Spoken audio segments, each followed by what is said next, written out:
Üdvözöljük kedves nézőinket! Ez itt a Hegedűs Kata Show.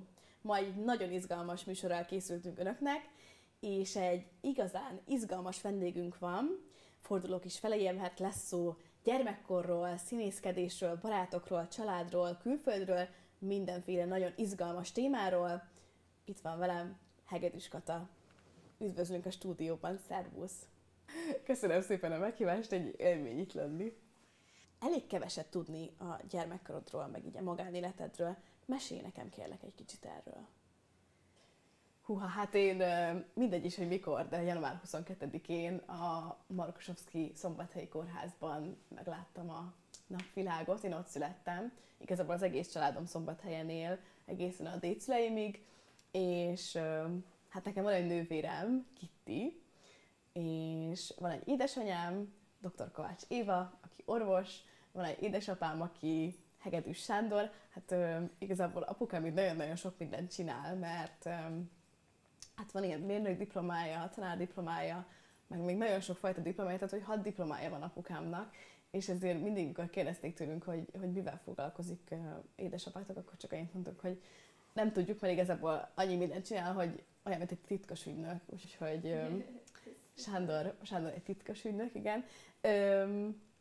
És hát igazából nagyon szerencsés vagyok, mert a dédszüleimet is ismertem, és a dédimamám 95 évesen halt meg.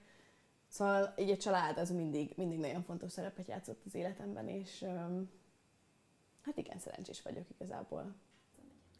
És hogyha jól tudom, akkor neked a külföld az elég fontos szerepet játszik az életedben. Hol éltél? Merre éltél? Bennem van az a hajlam, hogy elhagyjam ezt az országot. És nagyon izgatott vagyok különböző kultúrák iránt, meg a külföldi helyszínek iránt, és nagyon szeretek utazni, és már 15 évesen éltem egy évet Németországban, csináltam egy csereévet. Igazából így a nyelvtanulás szempontjából volt ez nagyon fontos, aztán utána így az egyetem alatt kimentem Svédországba fél évre, hát ez egy nagyon izgalmas fél év volt az életemben. Talán azt mondhatom, hogy akkor voltam a legjobban így kiteljesedve, meg kisimulva, és utána még egyszer kimentem Erasmusra Londonba, szinte egy szemeszterre. Úgyhogy most is nagyon mennék külföldre, aztán majd kiderül, hogy tudok-e menni, vagy nem. És most a Színház és Filmművészeti Egyetemre jársz televíziós műsorkészítő szakra.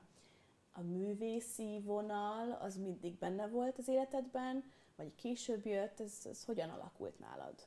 Már 3,5 éves koromtól kezdve ritmikus paragimnasztikáztam, aztán jött a néptánc, aztán jött a társastánc, aztán jött a furuja, aztán utána a klarinét, akkor nagyon sokat jártam énekelni, énekkarba, jártam színésztáborba, és akkor igazából így a csúcsok csúcsa az az, hogy közösen valamit alkotunk, és hogy ezt is így mondjuk az SZF-én nagyon szeretem, hogy csapatban együtt kell dolgozni. És hát így, amikor felkerültem Budapestre, akkor ezt így realizáltam, hogy a színészkedés az ilyen fő fókusz, és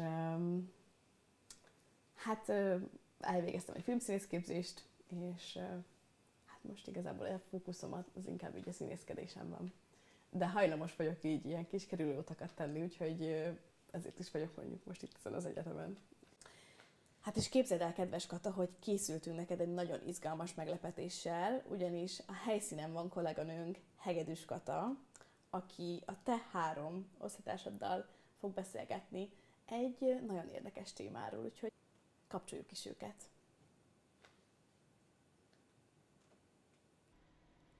Igen, szerbusz Kata, köszöntöm én is a nézőket, Hegedűs Kata vagyok, itt vagyunk a helyszínen, és Katának 3 osztálytársat fogjuk meginterjúvolni arról, hogy mi a véleményük Hegedűs Katáról.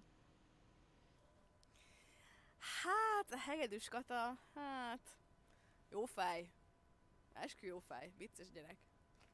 A Katával nagyon jókat lehet beszélgetni, egy igazi intellektuális, humoros, energikus, vicces lány, és én nagyon kedvelem. Nagyon bunkó, nem kedvelem. Hát nagyon szépen köszönöm ezt az élményt. Örülök, hogy itt lehettem.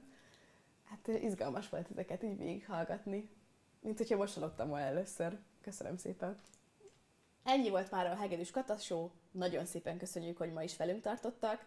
Főleg köszönöm vendégemnek, Hegedűs Katának, és további csodás estét kívánok mindenkinek. Én Hegedűs Kata voltam. Találkozunk legközelebb a viszontlátásra.